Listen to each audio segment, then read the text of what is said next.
Good morning all student. अपना chapter चल रहा है अम्ल, क्षार और लवण। इसके अंदर अपने अम्ल क्षार की डेफिनेशन पढ़ी थी, लवण पढ़ा था। इसके अनुसार विभिन्न जो वैज्ञानिक थे उनके मतानुसार अम्ल क्या होते हैं, क्षार क्या होते हैं, क्षार की संकल्पना क्या है, अम्ल की संकल्पना क्या है। इसके अनुसार अपने कल पढ़ी थी आर्यनेस के अनुसार अम्ल और क्षार की परिभाषा। किसके अनुसार? आर्यनेस नामक वैज्ञानिक के अनुसार अम्ल और क्षार की परिभाषा पढ़ी थी। इसके अनुसार अम्ल वे पदार्थ होते हैं जो जलीय विलयन में H धनायन आयन देते हैं, हाइड्रोजन आयन देते हैं, वे आपके अम्ल होते हैं। और क्षार वे पदार्थ होते हैं जो जलीय विलयन में OH ऋणायन आयन देते हैं, वो अपने क्षार होते हैं। एग्जांपल भी अपने पढ़े थे, जैसे आपका HCl है, H2SO4 है, ये हाइड्रोजन आयन देते हैं। जैसे ये HCl है तो HCl जलीय विलयन के अंदर हाइड्रोजन आयन H धनायन आयन प्लस Cl ऋणायन आयन देता है, इसलिए यह आपका अम्ल है। और क्षार जैसे NaOH है, ये जलीय विलयन में Na धनायन प्लस OH ऋणायन आयन, इसलिए ये क्या है आपका क्षार है। ये अपने आर्यनेस के अनुसार हम लोग क्षार की परिभाषा पढ़ी थी। आर्यनेस के अनुसार अपने ये भी पढ़ा था कि प्रबल अम्ल और प्रबल क्षार, दुर्बल अम्ल और दुर्बल क्षार। प्रबल क्षार किसे कहते हैं? प्रबल अम्ल क्या है? कोई दो प्रबल अम्लों के नाम लिखिए, कोई दो प्रबल क्षारों के नाम लिखिए। प्रबल अम्ल कौन से हैं? वे अम्ल जो जलीय विलयन में पूर्णतः आयनित हो जाते हैं, प्रबल अम्ल कहलाते हैं। और वे अम्ल जो जलीय विलयन में पूर्णतः आयनित नहीं होते, आंशिक रूप से आयनित होते हैं, वो आपके दुर्बल अम्ल कहलाते हैं। प्रबल अम्ल की श्रेणी के अंदर अपने एग्जांपल पढ़े थे, जैसे आपका HCl है, H2SO4 है, HNO3 है आदि। ये सभी क्या है? प्रबल अम्ल की श्रेणी के अंदर आते हैं। दुर्बल अम्ल के अंदर आपका अमोनियम हाइड्रोक्साइड NH4OH है, कार्बोनिल अम्ल H2CO3 है, ये सभी दुर्बल अम्ल के अंदर आते हैं। प्रबल क्षार जैसे आपका NaOH, KOH, ये प्रबल क्षार है। दुर्बल क्षार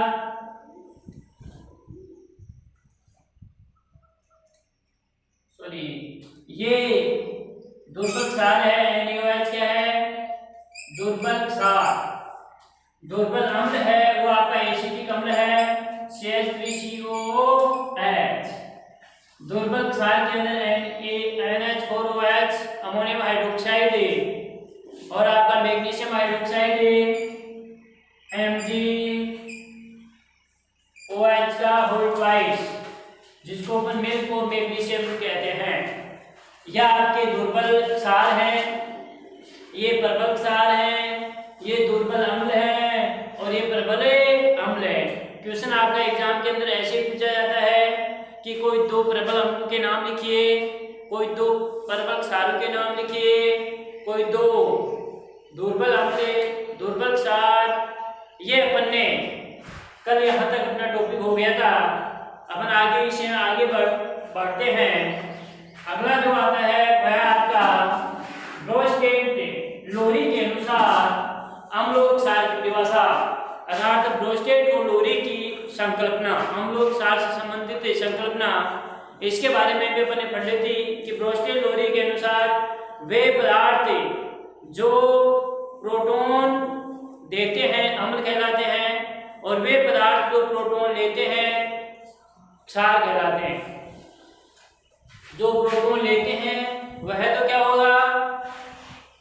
लेते हैं क्षार, और जो देते हैं वह अम्ल। तो ब्रोस्टेट लोरी के अनुसार अम्ल क्षार की संकल्पना।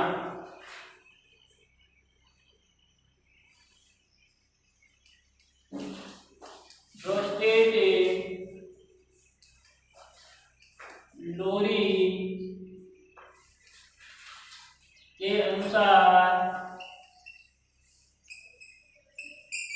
अम्ल और क्षार की परिभाषा। ब्रोस्टेड और लोरी के अनुसार अम्ल और क्षार की परिभाषा। ब्रोस्टेड लोरी के अनुसार अम्ल क्या होते हैं, एसिड क्या होते हैं और आपके बेस क्या होते हैं। ब्रोस्टेड लोरी के अनुसार अम्ल क्या है, वे पदार्थ जो प्रोटॉन देते हैं क्या कहलाते हैं, अम्ल कहलाते हैं। और वे पदार्थ जो प्रोटॉन लेते हैं क्या कहलाते हैं, आपके क्षार कहलाते हैं। अपने एग्जांपल, जो प्रोटॉन देता है वह अम्ल, लेकिन देकर के बाद में वह क्या बनेगा, संयुग्मी में क्षार बनेगा। भाई देख करके संयुग्मी में क्षार बनेगा और जो प्रोटॉन लेगा वह संयुग्मी में क्या बनेगा, अम्ल बनेगा, संयुग्मी अम्ल। जैसे एकदम लिखो, अम्ल वे पदार्थ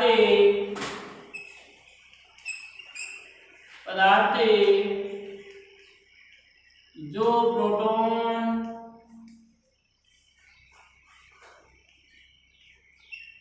देते हैं अम्ल कहलाते हैं, अम्ल कहलाते हैं।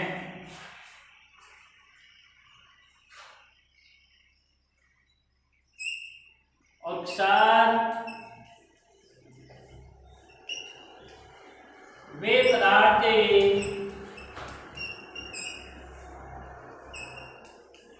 जो प्रोटॉन लेते हैं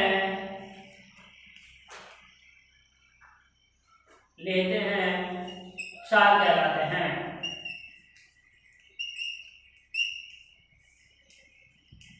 क्षार कहलाते हैं वे पदार्थ जो प्रोटॉन लेते हैं देते हैं अम्ल कहलाते हैं, और वे पदार्थ जो प्रोटॉन लेते हैं आपके क्षार कहलाते हैं।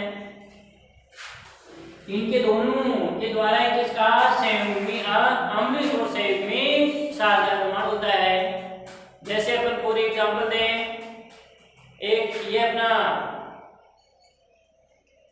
HA यह आपका अम्ल है,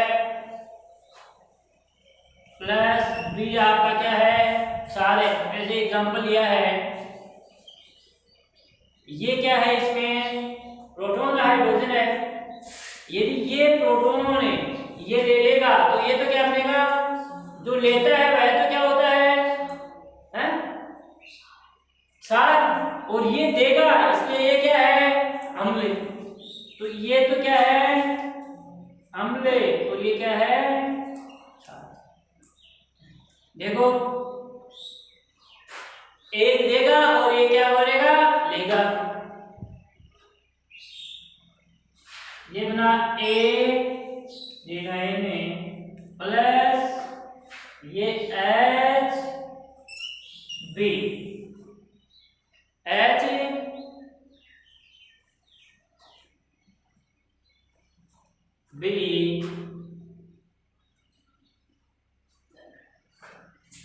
यहां पर देखो आपको दिख रहा है, ये अम्ल है, इसमें से ये हाइड्रोजन है, प्रोटॉन है, ये प्रोटॉन किसने लिया, B ने लिया। तो इसके दौरान ये जो देता है वह तो क्या कहलाता है, अम्ल। तो इसने प्रोटॉन दिया इसलिए ये तो आपका अम्ल कहलाएगा, और इसने प्रोटॉन लिया इसलिए क्या कहलाएगा, आपका क्षार कहलाएगा। ये तो क्या बनेगा, ठीक इससे संयुग्म में क्या बना, क्षार।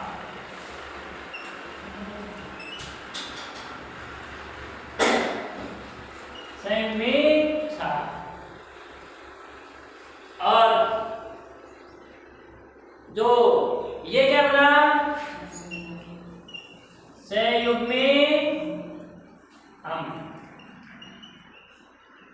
संयुग्म में अम्ल।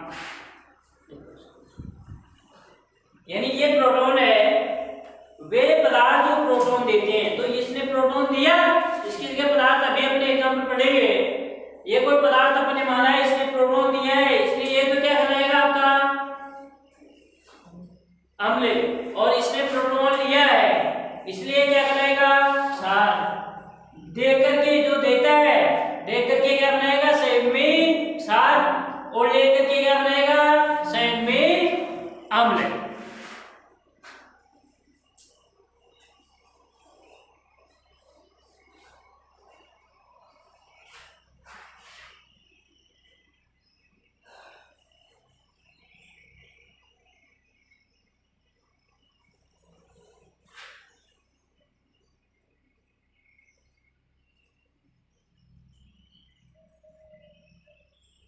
जैसे अपने एग्जांपल लेते हैं, आपका जल है H2O जल है, प्लस ये NH3 अमोनिया है, NH3 अमोनिया। तो इसमें देखो जल है, इसके अंदर ये तो क्या है, जल है, और ये क्या है, अमोनिया है। ये जो जल है इसमें ये प्रोटॉन है, प्रोटॉन यदि इसको दे देती है, इसको देगा, तो ये यहाँ पर जल तो किसका कार्य कर रहा है, अम्ल का, और ये किसका कार्य कर रहा है, क्षार का। अमोनिया किसको कार्य कर रहा है, क्षार का। ये तो क्या है, अमोनिया, अमोनिया, और ये क्या है, जल। अब ये देखो हाइड्रोजन किसको देता है, प्रोटॉन किसको देता है, देगा, इसलिए ये क्या बनेगा आपका NH4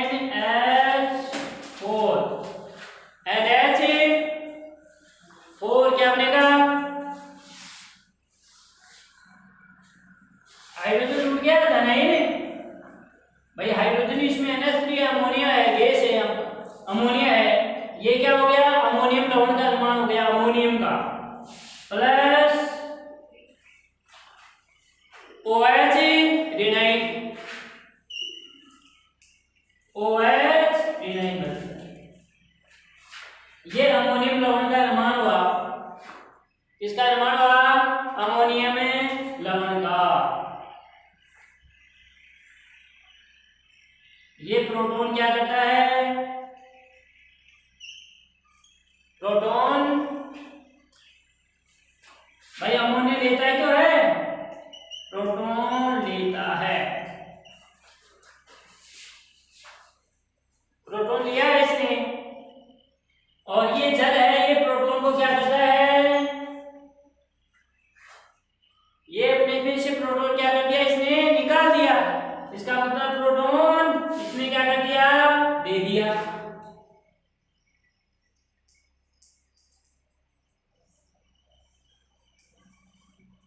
देता है। तो इस उपरोक्त अभिक्रिया में ये तो क्या बना आपका, जो प्रोटॉन लेता है वह अम्ल है, और जो प्रोटॉन देता है वह क्या है, क्षार है। तो ये तो क्या है, अरे लिया है इसने, लेता है, इसका मतलब है क्षार, और इसने प्रोटॉन क्या दिया है, इसलिए क्या है, अम्ल है। तो ये तो इस प्रकार से प्रोटॉन दे करके संयुग्मी किसका निर्माण कर रहा है, क्षार का, और ये संयुग्मी किसका कर रहा है, अम्ल का निर्माण करते हैं। ये इसके अनुसार उदाहरण थी, किसके अनुसार, रोस्टेड और लोरी के अनुसार अम्ल और क्षार की परिभाषा।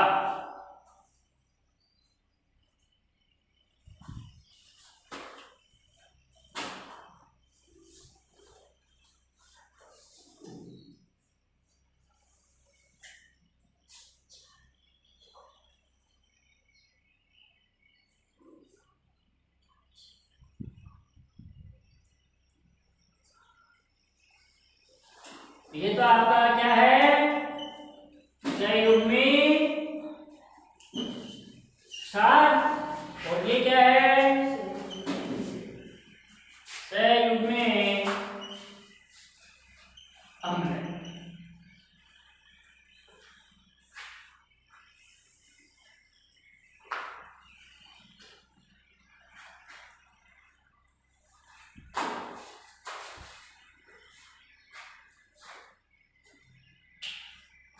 उपरोक्त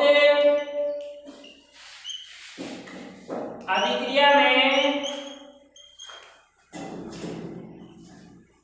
उपरोक्त अभिक्रिया में जल प्रोटॉन देता है,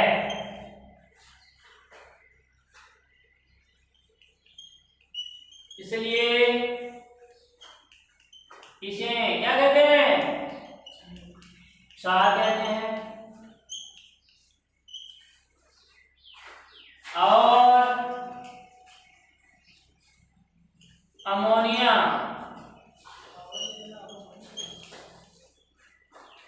प्रोटॉन लेता है, अतः इसे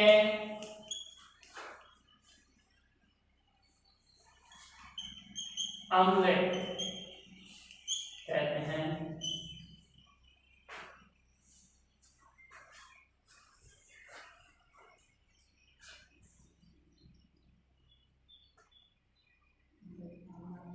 जल प्रोटॉन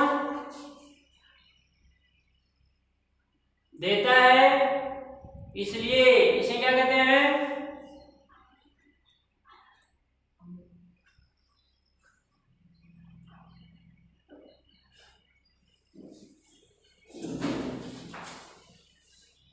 जल प्रोटॉन क्या करता है? जल प्रोटॉन दाता है, इसलिए सॉरी अम्ल नहीं, जल तो क्या है?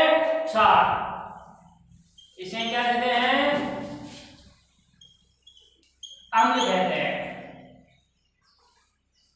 अम्ल उपरोक्त विक्रिया में जल प्रोटॉन देता है, इसलिए इसे क्या कहते हैं? अम्ल। और इसे जो प्रोटॉन लेता है इसे क्या कहते हैं? क्षार।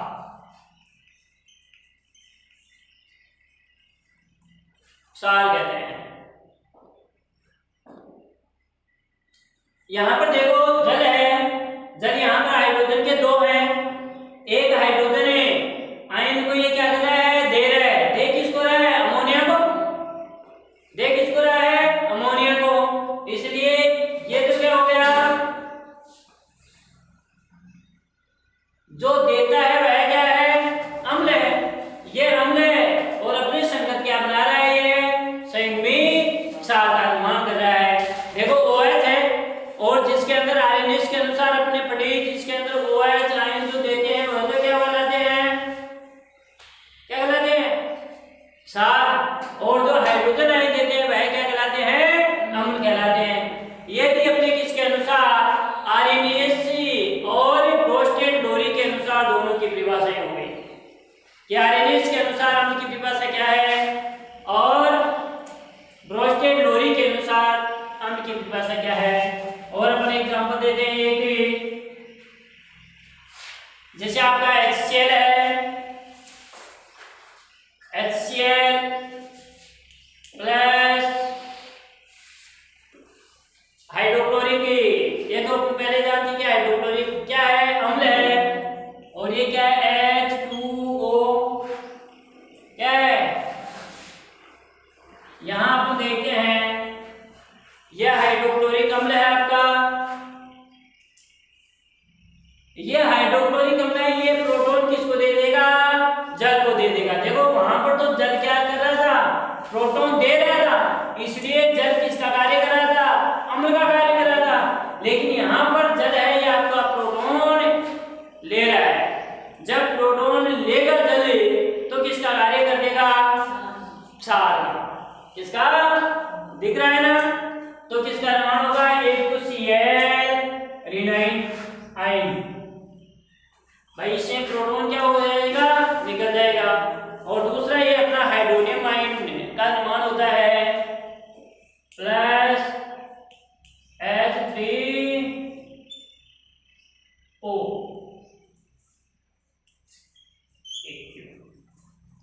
तो इसमें जल है, जल कहां पर चला गया आपका? जल H2O से क्या बन गया? हाइड्रोनियम आयन का निर्माण हो गया। किसका निर्माण हो गया? हाइड्रोनियम आयन का निर्माण हो जाता है। तो ये तो हाइड्रोक्लोरिक अम्ल है, ये अम्ल है यहाँ पर क्योंकि ये प्रोटॉन क्या कर रहा है? दे रहा है। और ये प्रोटॉन क्या कर रहा है? ले रहा है। दोनों। तो ये तो प्रोटॉन क्या करता है?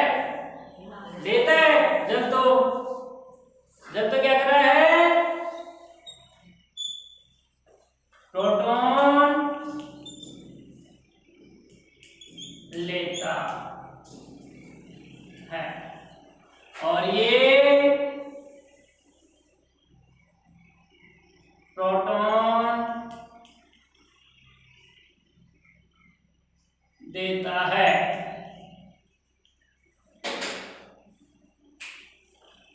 प्रोटॉन देता है।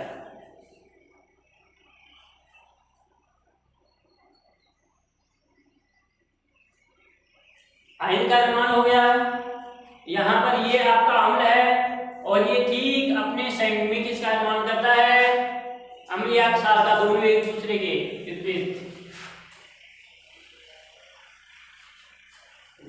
उपरोक्त अभिक्रिया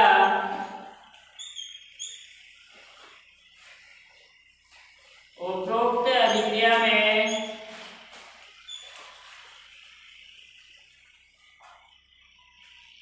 HCl प्रोटॉन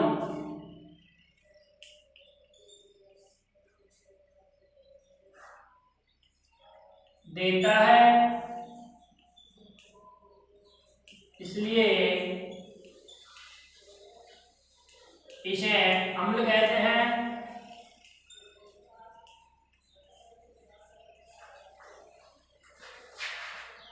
और H2O जल प्रोटॉन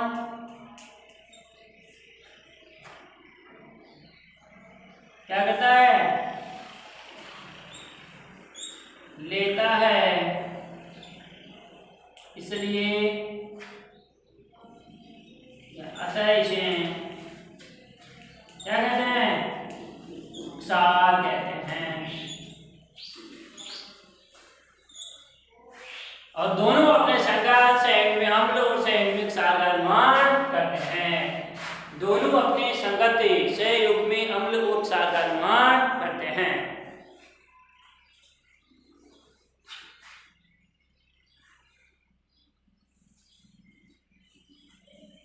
ये था अपना ब्रोस्टेड और लोरी के अनुसार। अब आता है अपना लुईस संकल्पना। लुईस संकल्पना इलेक्ट्रॉन युग्म में इलेक्ट्रॉन का एक जोड़ा होता है। इलेक्ट्रॉन युग्म देने या लेने के आधार पर हम लोग क्षार की परिभाषा किसने दी थी? लुईस ने दी थी। भाई एक इलेक्ट्रॉन युग्म देते हैं, वे पदार्थ जो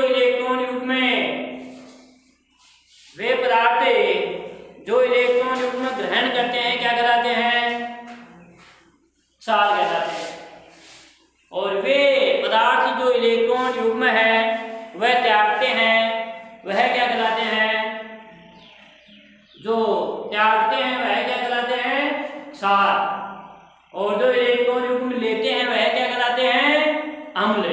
तो अम्ल तो किसे कहते हैं? वे पदार्थ जो इलेक्ट्रॉन युग्म ग्रहण करते हैं और वे पदार्थ जो इलेक्ट्रॉन युग्म का क्या करते हैं? त्याग करते हैं। अब त्यागते हैं और ग्रहण करते हैं। जो इलेक्ट्रॉन युग्म में हमेशा इलेक्ट्रॉन है, अकेला इलेक्ट्रॉन नहीं पाया जाता है। इलेक्ट्रॉन सदैव है वो अपने युग्म के रूप में पाए जाते हैं, जोड़े के रूप के अंदर इलेक्ट्रॉन पाए जाते हैं। जिस प्रकार से फॉर एग्जांपल में देखो हाइड्रोजन है तो हाइड्रोजन के पास कितना इलेक्ट्रॉन है? कितना है? प्रत्येक परमाणु होता है, प्रत्येक परमाणु का एक अपना नाभिक होता है। ये परमाणु का नाभिक होता है। इस नाभिक के अंदर ही प्रोटॉन और क्या होते हैं? न्यूट्रॉन पाए जाते हैं। नाभिक में प्रोटॉन और न्यूट्रॉन पाए जाते हैं। और नाभिक के चारों ओर जो निश्चित वर्ताकार कक्ष होते हैं, इन वर्ताकार कक्षों के अंदर आपके इलेक्ट्रॉन पाए जाते हैं। नाभिक के चारों ओर वर्ताकार कक्षों के अंदर क्या पाए जाते हैं? इलेक्ट्रॉन पाए जाते हैं। तो ये आपके इलेक्ट्रॉन है वो निश्चित जितने ये प्रोटॉन है, मानो कि पॉजिटिव की संख्या इसके अंदर हाइड्रोजन के अंदर एक है तो एक ही इसके अंदर इलेक्ट्रॉन पाया जाएगा, एक ही होगा।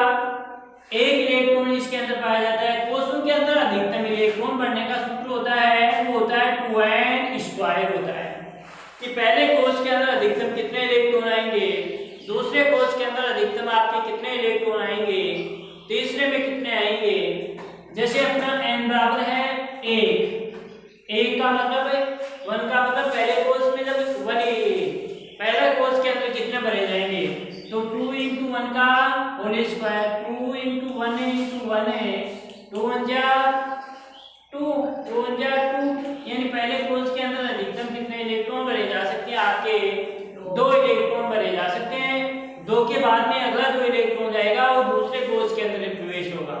अब जैसे दूसरे कोष के अंदर कितने भरे जाएंगे, n बराबर क्या हो जब आपके 2 हैं तो 2 × 2 का होल स्क्वायर, 2 × 2 × 2 2 जा 4 4 जा 8 इलेक्ट्रॉन इसके अंदर भरे। इसमें इलेक्ट्रॉन युग्म देने और इलेक्ट्रॉन युग्म लेने के आधार के ऊपर जो इलेक्ट्रॉन युग्म का ग्रहण करते हैं, इलेक्ट्रॉन युग्म ग्रहण करना क्या कहलाता है, अम्ल, और इलेक्ट्रॉन युग्म का त्याग करना क्या कहलाता है, आपका क्षार कहलाता है। तो वे पदार्थ जो इलेक्ट्रॉन युग्म ग्रहण करते हैं क्या कहलाते हैं, अम्ल कहलाते हैं, और वे पदार्थ जो इलेक्ट्रॉन युग्म क्या करते हैं, त्यागते हैं क्या कहलाते हैं, सभी क्षार कहलाते हैं। तो देखो लुईस संकल्पना अर्थात लुईस के अनुसार हम लोग क्षार की परिभाषा, लुईस के अनुसार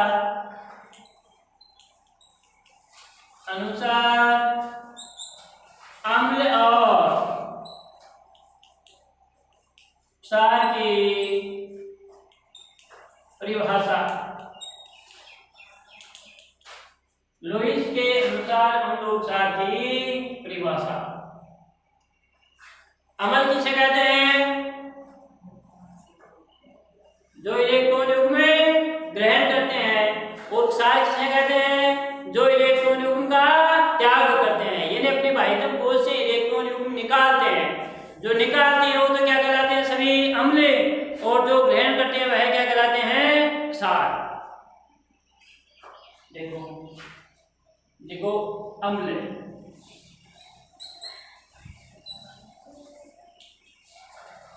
वे पदार्थ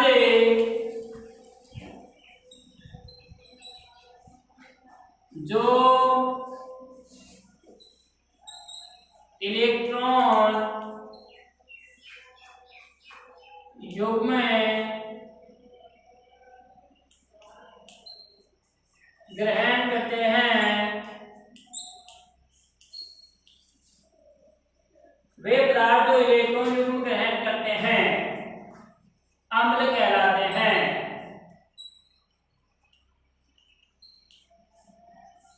अम्ल कहलाते हैं, अम्ल कहलाते हैं। और वे पदार्थ जो इलेक्ट्रॉन युग्म क्या करते हैं, त्याग करते हैं, इलेक्ट्रॉन युग्म का त्याग करते हैं, क्या कहलाते हैं, क्षार कहलाते हैं। क्षार वे पदार्थ जो इलेक्ट्रॉन युग्म त्यागते हैं,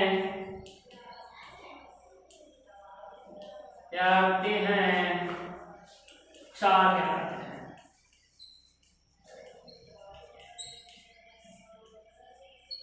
क्षार कहलाते हैं जो इलेक्ट्रॉन युग्म क्या करते हैं, त्याग करते हैं, क्या कहलाते हैं, सभी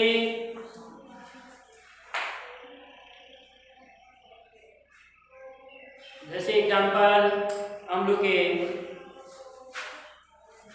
एग्जांपल, इसको अपन लुईस अम्ल भी कहते हैं, इसे लुईस ने दिया था इसलिए इसको क्या कहते हैं, लुईस अम्ल।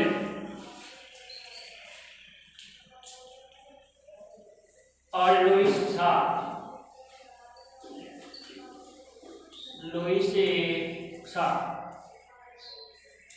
लुईस अम्ल के अंदर लुईस अम्ल जो इलेक्ट्रॉन का क्या करते हैं, ग्रहण करते हैं इलेक्ट्रॉन युग्म में, और जो इलेक्ट्रॉन युग्म में त्यागते हैं वह आपके जैसे BF3 लुईस अम्ल BF3 aluminium chloride AlCl3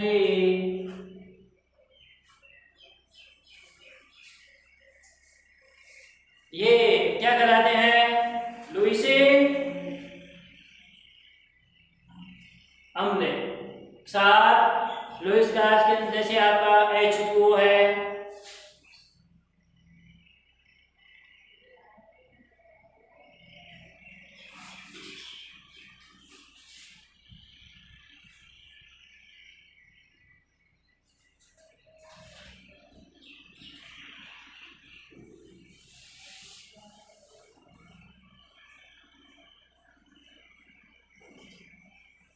ammonia NH3। ये देखो जो इलेक्ट्रॉन युग्म अपने पास रखते हैं ना, वो भी क्या कहलाते हैं? आपके क्षार कहलाते हैं। जो इलेक्ट्रॉन युग्म अपने पास में रखते हैं उनको भी अपन क्या कहते हैं? यानी इलेक्ट्रॉन धनी या इलेक्ट्रॉन का एकांकी इलेक्ट्रॉन रखने वाले जो यौगिक हैं, उन यौगिकों को भी अपन क्या कहते हैं? क्षार कहते हैं। जो एकांकी इलेक्ट्रॉन युग्म रखते हैं उनको भी अपन किसके नाम से जानते हैं? क्षार के नाम से जानते हैं। जैसे अमोनिया है, NH3 है, तो इसके पास एकांकी इलेक्ट्रॉन इसके पास रहते हैं, एकांकी इलेक्ट्रॉन इसके पास, दोनों के पास है। यानी अमोनिया है, NH3 है, तो अमोनिया के पास एकांकी इलेक्ट्रॉन रहते हैं, ये N है, हाइड्रोजन 3 है, एक हाइड्रोजन, दो हाइड्रोजन, तीन हाइड्रोजन। नाइट्रोजन है, नाइट्रोजन के संयोजकता कोष के अंदर कितने इलेक्ट्रॉन होते हैं? नाइट्रोजन के संयोजकता कोष में नाइट्रोजन का परमाणु क्रमांक 7 होता है। कितना होता है? नाइट्रोजन का परमाणु क्रमांक 7 होता है। 7 में से 2 तो पहले कोष में आ गए, 5 दूसरे में आ गए। अब देखो हाइड्रोजन के पास, ये हाइड्रोजन के पास एक ही इलेक्ट्रॉन होता है, ये एक हाइड्रोजन का, ये एक हाइड्रोजन का। अभी अपन ने देखा था कि हाइड्रोजन के पास एक इलेक्ट्रॉन ही होता है, क्योंकि इसमें प्रोटॉन की संख्या कितनी होती है? एक ही होती है। एक एक है ये हाइड्रोजन के पास एक एक इलेक्ट्रॉन। इसके संयोजकता कोष में कितने हैं? केवल संयोजकता कोष वाले इलेक्ट्रॉन आपको देखने हैं, बाकी के वो इलेक्ट्रॉन आपको नहीं देखने हैं। तो 7 है, 7 में से 2 तो देखो पहले में आ गए, और कुल 7 थे, बचे दूसरे में 8 आ सकते हैं ना अधिकतम, लेकिन बचे कितने? 7 में से 5 बचे, तो 5 आपके इसमें आएंगे। 5 में से देखो 3 तो इसके साथ साझेदारी कर लेंगे, 3 तो इसके साथ क्या कर लेंगे? साझेदारी कर लेंगे। 1, 2 और 3, 3 तो इसके साथ साझेदारी कर ली, 3 ने। तो बचे कितने? अब 2 ही तो बचे 5 में से। ये बेटे एकांकी इलेक्ट्रॉन इस प्रकार से इसके ऊपर पाए जाते हैं। इसको ऐसे भी दिखा सकते हैं, ऐसे भी दिखा सकते हैं। तो ये एकांकी इलेक्ट्रॉन युग्म है ना, ये आपका पाया जाता है। जिनके अंदर एकांकी इलेक्ट्रॉन युग्म मौजूद होता है उनको भी अपन किसके नाम से जानते हैं? लुईस क्षार के। क्या कहते हैं? लुईस क्षार कहते हैं। और जिनके ऊपर एकांकी इलेक्ट्रॉन युग्म यदि नहीं पाया जाता है तो उनको अपन क्या कहते हैं? लुईस अम्ल। तो ये अपने लुईस अम्ल है। ये क्या है? अपने लुईस क्षार। जैसे अमोनिया है, NH3 है, इसके एग्जाम्पल है। ये मैंने यहाँ पर आपको समझने के लिए आपको नोट नहीं करना है। ये अमोनिया है, NH3, क्योंकि इसके पास ये इलेक्ट्रॉन युग्म है, ये इलेक्ट्रॉन युग्म पाया जाता है, इसलिए इसको क्या कहते हैं? अपन लुईस क्षार कहते हैं।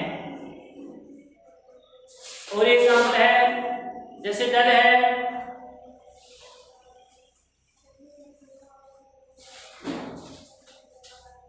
OH विनाइन है, Cl विनाइन है,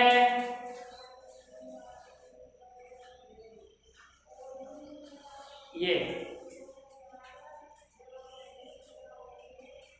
जल H2O,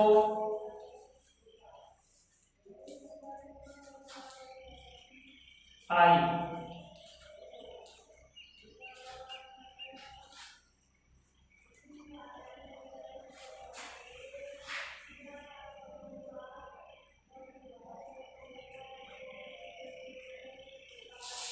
अब देखो यहाँ पर H2 है, मैंने 2 इलेक्ट्रॉन युग्म इसके ऊपर पाए जाते हैं, 1 2 4 इलेक्ट्रॉन है ना।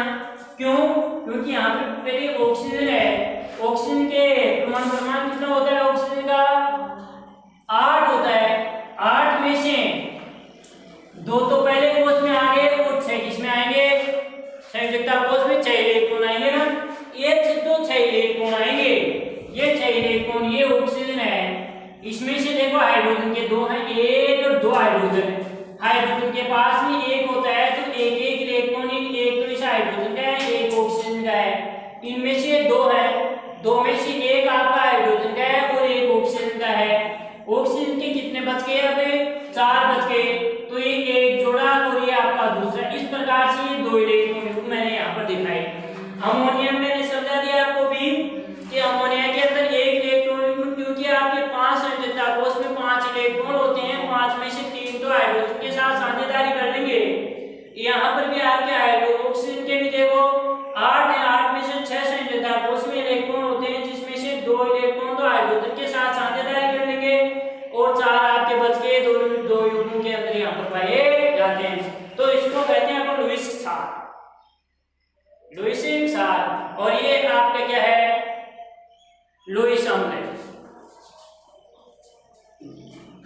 इसी प्रकार से लुईस अम्ल के अंदर सोडियम आयन भी है, मैग्नीशियम +2 आयन भी है आदि।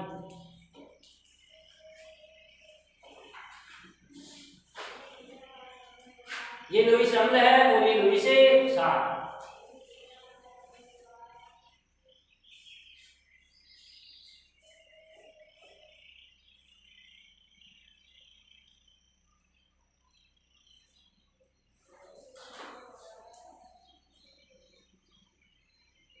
यानी इनका अष्टक देखो पूर्ण नहीं है, जिनका अष्टक पूर्ण नहीं है, ये सोडियम है, सोडियम है अभी 1 इलेक्ट्रॉन त्यागेगा। सोडियम अपन सभी जानते हैं, सोडियम का परमाणु क्रमांक 11 होता है। जो सोडियम का परमाणु क्रमांक 11 है, ये सोडियम का नाभिक है। इस नाभिक में प्रोटॉन की नाभिक सदैव धनावेशित होता है। नाभिक जिधर प्रोटॉन और न्यूट्रॉन दोनों पाए जाते हैं। ये प्रोटॉन की संख्या इसमें सोडियम के अंदर 11 है। प्रोटॉन की संख्या है कभी आपकी परिवर्तित नहीं होती है। इलेक्ट्रॉन की संख्या घट सकती है, इलेक्ट्रॉन की संख्या कम भी हो सकती है और ज्यादा भी हो सकती है, क्योंकि इलेक्ट्रॉन की संख्या प्रोटॉन से अधिक भी हो सकती है और कम भी हो सकती है। क्योंकि जो प्रोटॉन है वो तो नाभिक के अंदर पाए जाते हैं, इलेक्ट्रॉन संयोजकता कोषों के अंदर पाए जाते हैं, इसलिए इलेक्ट्रॉन आ भी सकता है, उसके अंदर प्रवेश भी कर सकता है और इलेक्ट्रॉन बाहर भी निकल सकता है। जैसे फॉर एग्जांपल सोडियम है, सोडियम का परमाणु क्रमांक 11 है। 11 जब सोडियम का परमाणु क्रमांक है तो इसमें 11 इलेक्ट्रॉन है। जितने परमाणु क्रमांक होते हैं, ये 11 में से 11 कुल इलेक्ट्रॉन इसके पास जब 11 है तो 11 में से पहले कोष में अभी मैंने बताया था, पहले कोष में कितने इलेक्ट्रॉन? 2 इलेक्ट्रॉन, 1 और 2 आ गए। दूसरे में कितने आएंगे? यानी कुल 11 है, 11 में से 2 तो पहले में आ गए, 8 दूसरे में और बचे वो तीसरे कोष में कितना बचा है? 1 बचा है, तो 1 तीसरे के अंदर ये 1 2 3 4 5 6 7 और ये 8 दूसरे में बचा क्या? 1, तो 1 किसके अंदर चला जाएगा? तीसरे कोष के अंदर। ये तो ये क्या करेगा? सोडियम इस 1 इलेक्ट्रॉन को त्याग कर देगा, 1 इलेक्ट्रॉन को क्या कर देगा?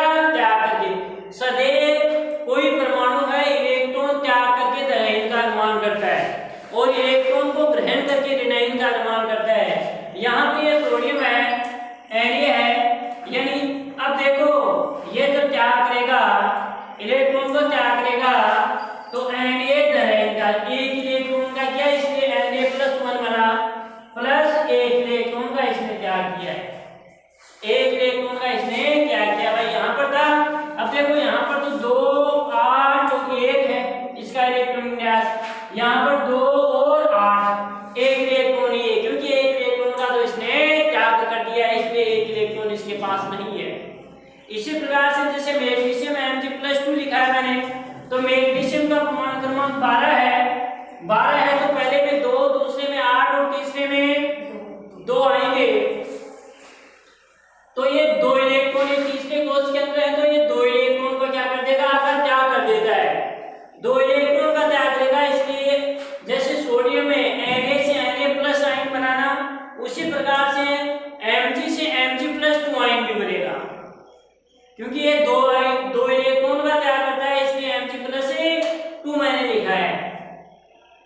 भाई 2 1 को क्या किया है, इसलिए Mg+2 लिख दिया है।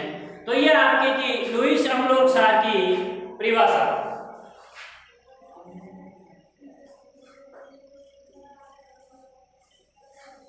लुईस के अनुसार अम्लों क्षार की परिभाषा।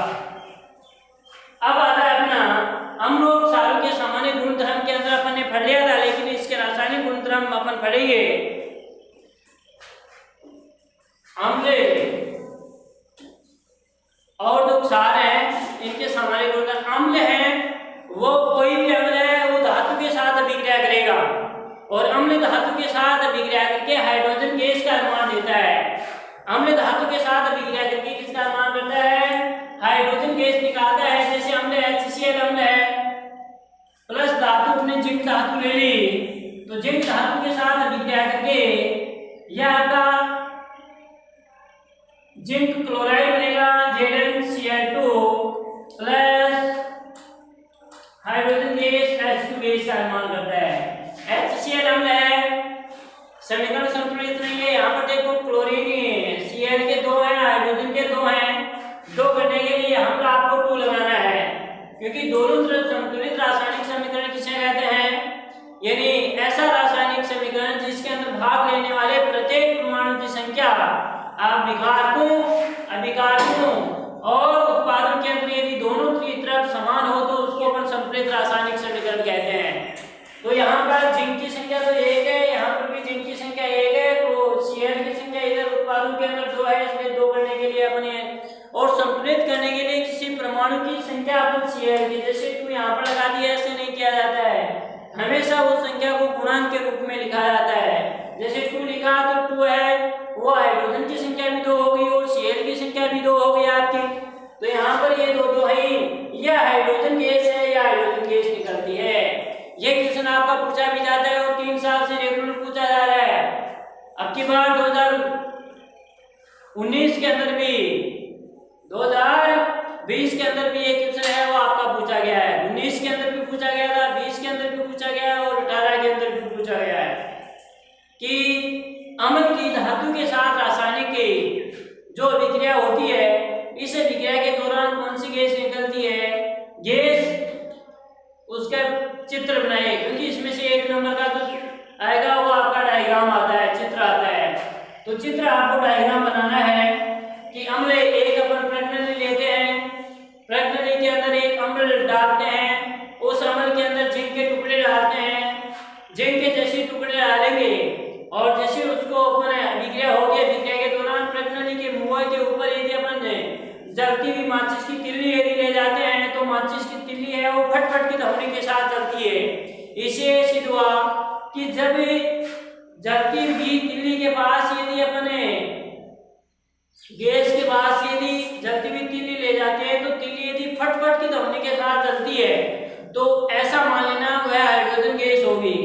यदि उसके पास अपन जलती हुई तिल्ली ले जाते हैं तो तिल्ली यदि बुझ जाती है तो कार्बन डाइऑक्साइड गैस होगी। यदि जलती हुई तिल्ली ले जाते हैं तो तिल्ली तीव्र गति के साथ यदि जलती है तो ये सपोज कर लेना कि आपकी ऑक्सीजन गैस होगी। ये तीनों गैसों के फ्रिक्शन है। हाइड्रोजन गैस है उसकी फट की ध्वनि के साथ जलेगी और जो ऑक्सीजन है वहां पर ले जाने पर तिल्ली तेज गति के साथ, क्योंकि हमेशा जो आग जलती है ऑक्सीजन की अनुपस्थिति के अंदर नहीं जलती है, ऑक्सीजन की उपस्थिति के अंदर जलती है।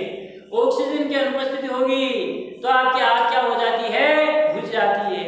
और ये अपन सभी जानते हैं कि कार्बन डाइऑक्साइड गैस है वो आग बुझाने के अंदर सहायक होती है।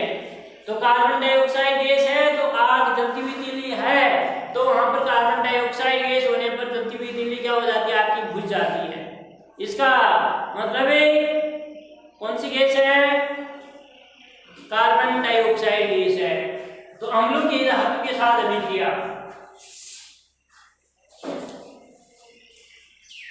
अम्लों की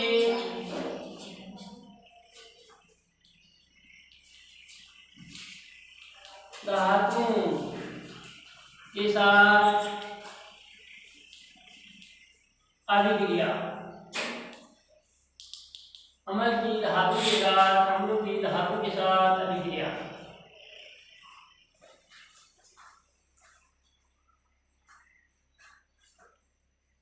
अम्ल किसी भी धातु के साथ अभिक्रिया करके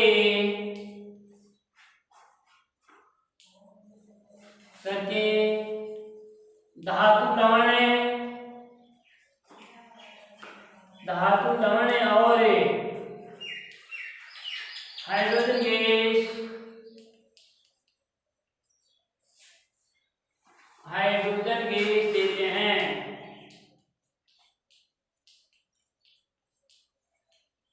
गैस देते हैं। अम्ल किसी भी धातु की, कोई भी धातु होगी और जो धातु लेंगे उसी धातु का लवण बनेगा। जैसे अपने सोडियम धातु लिए तो सोडियम धातु का लवण बनेगा, कैल्शियम धातु लिए तो उस कैल्शियम धातु का लवण बनेगा, जिंक धातु लिए तो जिंक धातु का लवण बनेगा, मैग्नीशियम लिए तो मैग्नीशियम का, जो धातु अपन लेंगे उसी धातु का आपका लवण बनेगा और हाइड्रोजन गैस आपको उत्पन्न होगी।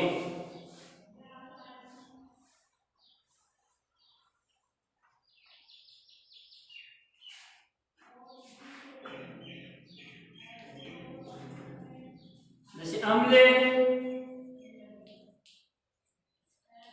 प्लस धातु, कोई भी धातु लेंगे अभिक्रिया करके धातु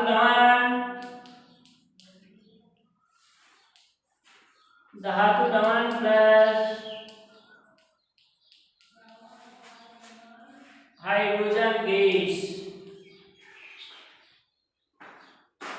अम्ल की जगह कोई भी अम्ल ले लो, जैसे अपन आपका HCl अम्ल ले लो, हाइड्रोक्लोरिक अम्ल इसको अपन कहते हैं, सल्फ्यूरिक अम्ल ले लो, नाइट्रिक अम्ल ले लो, कार्बोनिल अम्ल ले लो, कोई भी अम्ल ले लो एक। लेकिन आपको ये ध्यान रखना है कि एग्जाम के अंदर यदि ऐसे आ जाए, अम्ल का यदि नाम आ जाए कि हाइड्रोक्लोरिक अम्ल की अभिक्रिया जिंक धातु के साथ कराइए, तो आपको हाइड्रोक्लोरिक अम्ल के साथ ही जिंक धातु की अभिक्रिया करवानी है। यदि नाम न आए कि अम्ल की धातु के साथ अभिक्रिया का संतुलित रासायनिक समीकरण लिखिए, तो उस समय आप कोई भी अम्ल ले सकते हैं और किसी भी अम्ल का धातु के साथ समीकरण लिख सकते हैं। लेकिन जब नाम दिया हुआ होगा तो जो नाम दिया हुआ है उसी के साथ आपको अभिक्रिया करवानी है, बिना नाम के साथ अभिक्रिया। जैसे सल्फ्यूरिक अम्ल की आ गई कि सल्फ्यूरिक अम्ल की मैग्नीशियम धातु के साथ अभिक्रिया कराइए, तो सल्फ्यूरिक अम्ल लेना है और उसकी मैग्नीशियम धातु के साथ अम्ल अपने कोई भी ले लिया, जैसे आपका हाइड्रोक्लोरिक अम्ल है, HCl अम्ल है, प्लस ये धातु लेनी, जिंक धातु लेनी, जिंक धातु के साथ अभिक्रिया करके क्या बनेगा, धातु लवण। जिंक धातु लिए इसलिए जिंक धातु का लवण बनेगा, जिंक धातु लिए तो जिंक धातु लवण, जो धातु लेंगे ना उसी धातु का लवण बनेगा। तो क्या बनेगा आपका ZnCl2 plus H2 hydrogen gas, यह हाइड्रोक्लोरिक अम्ल है, हाइड्रोक्लोरिक अम्ल, ये जिंक धातु है,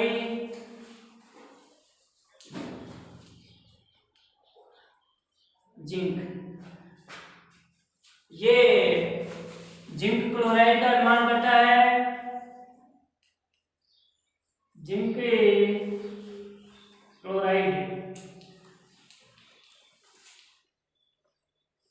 और यह हाइड्रोजन गैस।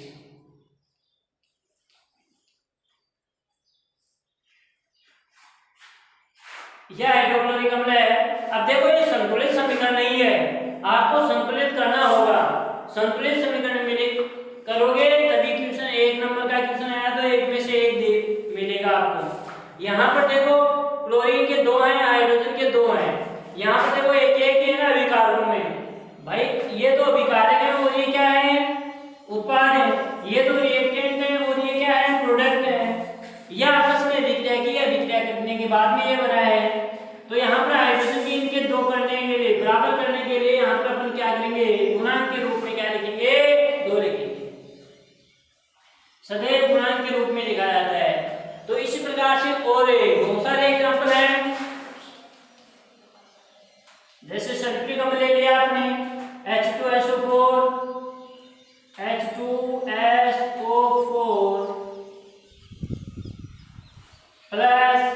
ये मैग्नीशियम धातु लेंगे, Mg धातु के साथ अभिक्रिया करवाएंगे।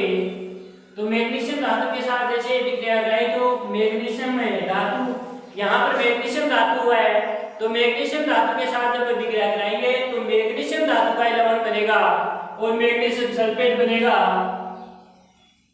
MgSO4 प्लस H2, ये हाइड्रोजन गैस H2। ये सल्फ्यूरिक अम्ल है, सल्फ्यूरिक अम्ल, यह आपकी मैग्नीशियम है, धातु है मैग्नीशियम। अभिक्रिया के दौरान मैग्नीशियम सल्फेट का निर्माण होता है।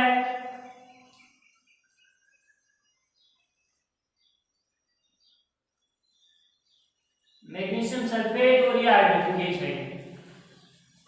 तो इस प्रकार से कोई भी अम्ल है, जैसे नाइट्रिक अम्ल है, नाइट्रिक अम्ल की अभिक्रिया भी अपन जब हाइड्रोजन गैस के साथ करवाएंगे तो वही आपका जो धातु लेंगे, कैल्शियम धातु के साथ करवाओ, किसी भी धातु के साथ करवा दो, करवाने पर वही आपका धातु का लवण और जल H2 गैस है वह भी बनती है।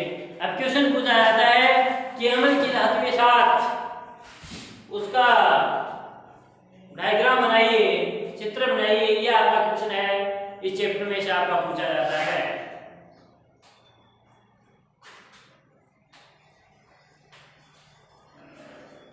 क्षार है, क्षार भी धातु के साथ अभिक्रिया करेंगे, लेकिन क्षार है आपके सभी धातु के साथ अभिक्रिया नहीं करते हैं। क्षार है कुछ धातु के साथ अभिक्रिया करेंगे और अभिक्रिया करके किसका निर्माण करेंगे, वही। लेकिन क्षार है केवल क्षार है वह जिंक धातु के साथ अभिक्रिया करता है और जिंक धातु के साथ अभिक्रिया करके हाइड्रोजन गैस देता है।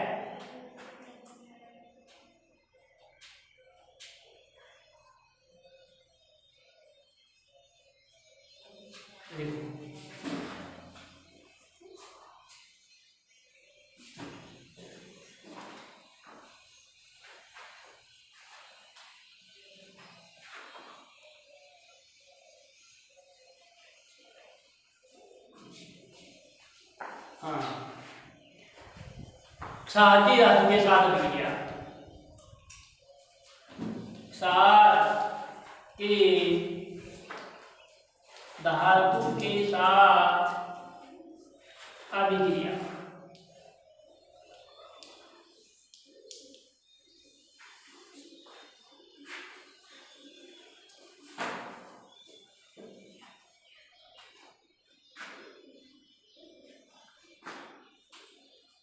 क्षार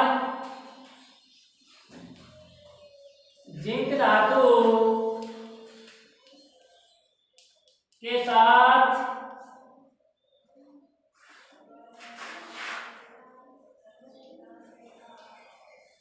अभिक्रिया करके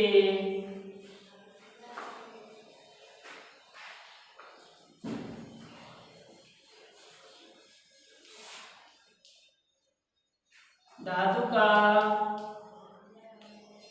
जिंकेट और हाइड्रोजन गैस देते हैं।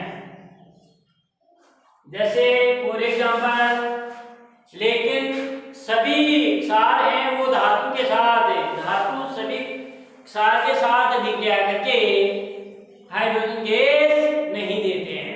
अम्ल तो सभी के साथ अभिक्रिया करके हाइड्रोजन गैस देते हैं, लेकिन क्षार सभी के साथ अभिक्रिया करके हाइड्रोजन गैस नहीं देते हैं। जैसे ये अपना क्षार है, sodium hydroxide NaOH plus zinc धातु, और जिंक धातु के साथ अभिक्रिया करके सोडियम जिंकेट का निर्माण होगा। किसका? धातु जिंकेट, सोडियम जिंकेट का निर्माण होगा। Na2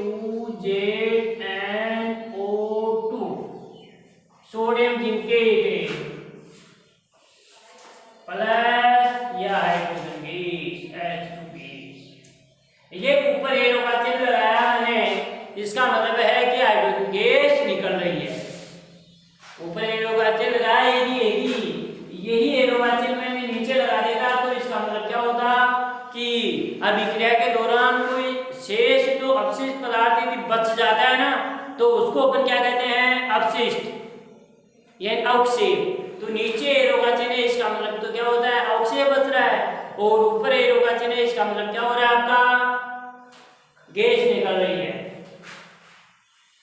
तो सोडियम जिंकेट का अनुमान होता है सोडियम जिंकेट, और ये हाइड्रोजन गैस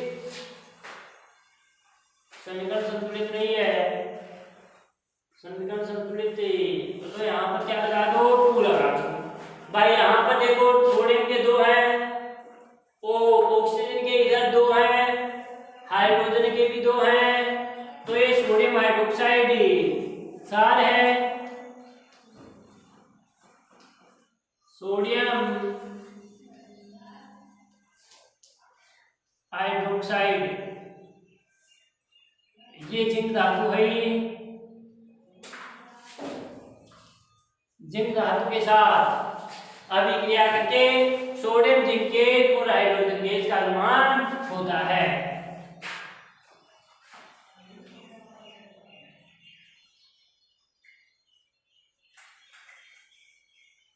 नोट राखी को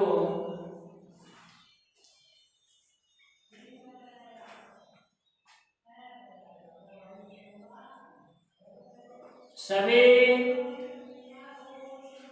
धातुओं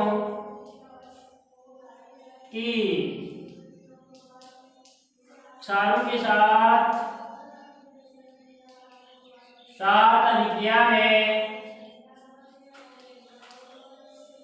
अभिक्रिया में हाइड्रोजन गैस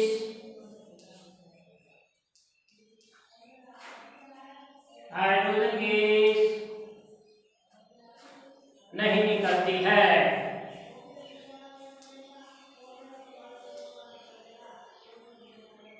नहीं निकलती है सभी में, यानी ये क्वेश्चन आपका पूछा जाता है कि क्षार की धातु के साथ रासायनिक समीकरण का संतुलित समीकरण लिखिए।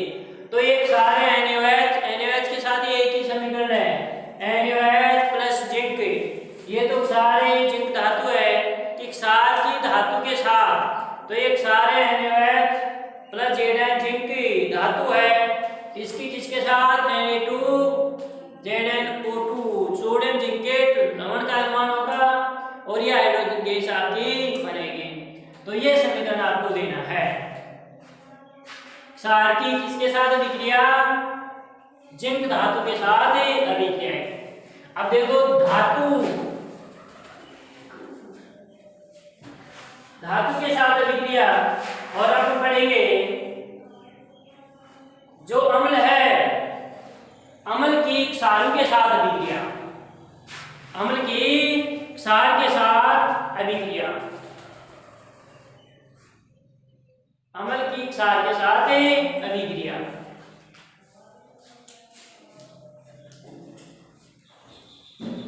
अम्ल की क्षार के साथ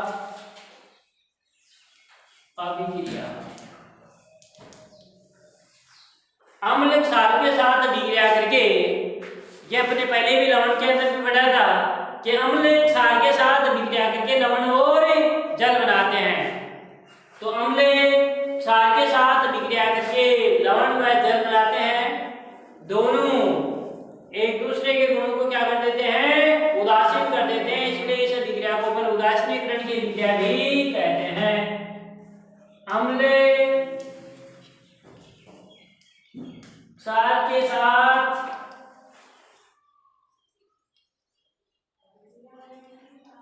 अभिक्रिया करके लवण व जल बनाते हैं। देखो यहां पर क्वेश्चन आपका ऐसे पूछा जाएगा, जैसे मैंने ऊपर बताया था कि अम्ल की धातु के साथ अभिक्रिया का समीकरण लिखिए, अम्ल की क्षार के साथ अभिक्रिया का समीकरण लिखिए, अम्ल की या क्षार की धातु के साथ अभिक्रिया का समीकरण लिखिए। तो यहाँ पर अम्ल की किसके साथ अभिक्रिया, क्षार के साथ विक्रिया लिखी है, तो अम्ल है, अम्ल प्लस क्षार आपस में विक्रिया करके लवण प्लस जल का निर्माण करते हैं। अम्ल है, इसकी जगह कोई भी एसिड ले लो आप, क्षार की जगह कोई भी क्षार ले लो, बेस ले लो। अम्ल HCl अम्ल है प्लस NaOH क्षार है। अभिक्रिया के दौरान NaCl सोडियम क्लोराइड लवण प्लस H2 आपका जल प्राप्त होता है। यह हाइड्रोक्लोरिक अम्ल है, ये क्षार है, लवण और जल बना है। ये अम्ल हाइड्रोक्लोरिक अम्ल है, नाम लिख लो हाइड्रो क्लोरिक अम्ल। सोडियम हाइड्रोक्साइड, सोडियम हाइड्रोक्साइड क्षार, और ये लवण है, यानी सोडियम क्लोराइड लवण, सोडियम क्लोराइड और जल प्राप्त होता है। तो अम्ल की क्षार के साथ अभिक्रिया करके अम्ल लवण और जल बनाते हैं। इसी प्रकार से यदि ऐसे आ जाए कि क्षार के अम्ल के साथ अभिक्रिया, तो क्षार अपन लिखेंगे और इसके अम्ल के साथ अभिक्रिया कराएंगे, अम्ल के साथ अभिक्रिया कराएंगे, वही लवण और जल बनेगा। क्योंकि एक दूसरे के गुणों को क्या करते हैं, आपके उदासीन करते हैं। अम्ल तो क्षार को, क्षार है, अम्ल को दोनों एक दूसरे के गुणों को उदासीन करते हैं। और तो है वो आपका अम्ल की धातु ऑक्साइड के साथ अभिक्रिया, अम्ल है वो धातु ऑक्साइड के साथ अभिक्रिया करके, अम्ल धातु ऑक्साइड के साथ अभिक्रिया करेंगे और अभिक्रिया करके लवण और जल का निर्माण करते हैं। धातु ऑक्साइड के साथ अभिक्रिया करके किसका निर्माण करते हैं, लवण और जल। देखो अम्ल और क्षार अभिक्रिया करके लवण और जल बनाते हैं ना, वैसे अम्ल धातु ऑक्साइड के साथ अभिक्रिया करके भी क्या बनाते हैं, लवण व जल बनाते हैं। तो अम्ल की धातु ऑक्साइड के साथ अभिक्रिया, अम्ल की धातु ऑक्साइड के साथ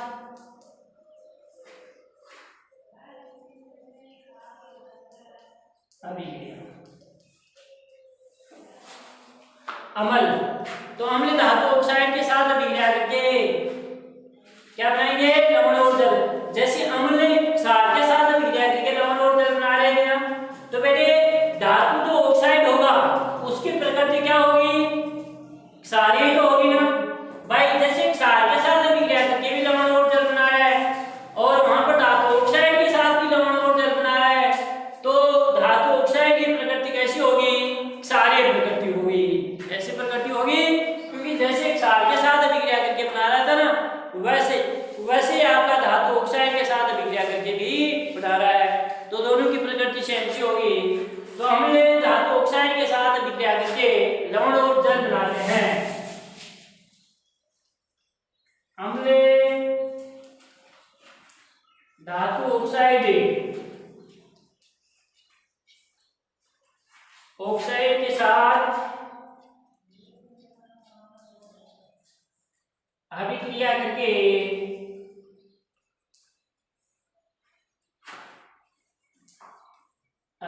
करके लवण व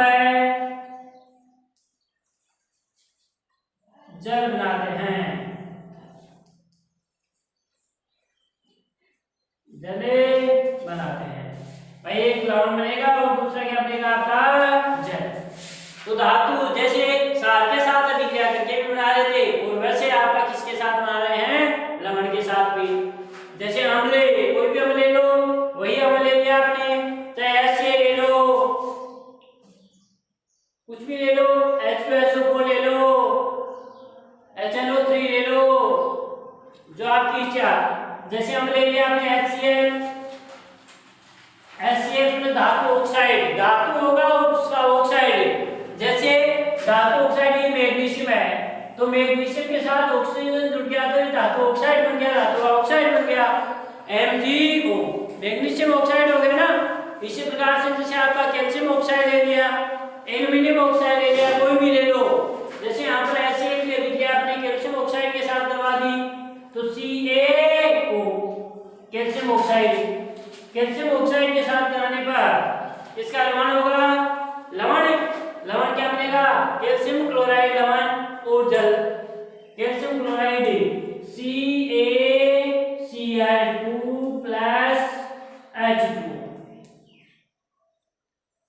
ये धातु का लवण बन गया। धातु के साथ, धातु ऑक्साइड के साथ अभिक्रिया करके लवण और जल, और लवण भी कौन सा बनेगा, जिस धातु का अपन ऑक्साइड लेंगे ना, जैसे यहाँ पर अपने कैल्शियम धातु का ऑक्साइड लिया है, यहाँ पर अपने कैल्शियम धातु का क्या अपने आपका क्लोराइड बनाया, कैल्शियम का क्लोराइड, कैल्शियम का लवण बनाया। जो धातु यदि मैग्नीशियम ऑक्साइड लेते हैं अपन तो मैग्नीशियम क्लोराइड बनता है, मैग्नीशियम धातु का बनता। यदि यहाँ पर एल्यूमिनियम लेते तो एल्यूमिनियम का लवण बनता, लोहा लेके आयरन लेते तो आयरन का बनता, फिर इसका बनता। जो अपन धातु लेंगे, धातु का जो ऑक्साइड लेंगे उसी धातु का क्या बनेगा, आपका लवण बनेगा, दूसरी धातु का लवण नहीं बनेगा। तो ये हाइड्रोक्लोरिक अम्ल, ये समीकरण संतुलित नहीं है। यहाँ पर देखो Cl के दो हैं, इधर अभिकारकों में Cl का एक ही है, तो दो करने के लिए यहाँ पर क्या लगाने हैं, 2 लगा दिया, 2 लगा दिए। यहाँ पर भी कितने हो गए इसके, हाइड्रोजन के भी 2 हो गए, Cl के भी 2 हो गए। यहाँ पर Cl के 2 हैं और हाइड्रोजन के भी कितने आपके 2 हैं। इसका मतलब अपना समीकरण क्या है, संतुलित है। समीकरण क्या है, संतुलित है। तो ये हाइड्रोक्लोरिक अम्ल है और ये क्या है, कैल्शियम ऑक्साइड, धातु oxide, calcium oxide, calcium oxide. ये कैल्शियम में क्लोराइड का निर्माण होता है, कैल्शियम क्लोराइड, और ये आपका जल, ये अम्ल है हाइड्रोक्लोरिक अम्ल, पहले आ गया। तो उपरोक्त अभिक्रिया में जो धातु ऑक्साइड है, इस धातु ऑक्साइड की कौन सी प्रकृति होगी, क्षारीय प्रकृति होगी, क्योंकि जैसे क्षार के साथ अभिक्रिया कर रहे थे तब भी ये लवण धातु लवण बन रहा था, और जब धातु ऑक्साइड के साथ अभिक्रिया कर रहा है तो भी क्या बन रहा है, धातु का लवण बन रहा है।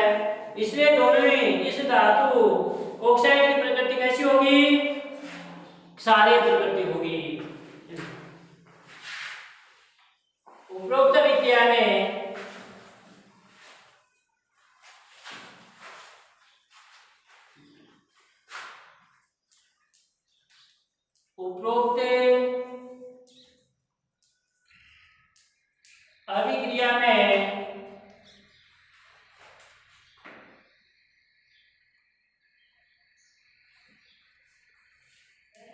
धातु ऑक्साइड की क्षारीय प्रकृति होती है। अर्थात धातु ऑक्साइड कौन सी प्रकृति के होंगे, क्षारीय प्रकृति होंगे। चाहे मैग्नीशियम ऑक्साइड हो, चाहे कैल्शियम ऑक्साइड हो, चाहे एल्यूमिनियम ऑक्साइड हो, जो भी धातु ऑक्साइड है उनकी प्रकृति कैसी होती है, आपकी क्षारीय प्रकृति होगी। बस आज इतना ही, इससे आगे अपन कल पढ़ेंगे। जो जितना हो गया उतना है अपनी नोटबुक के अंदर उतारना है अच्छी तरह से, और उसको याद भी करना है तुरंत। Thank you.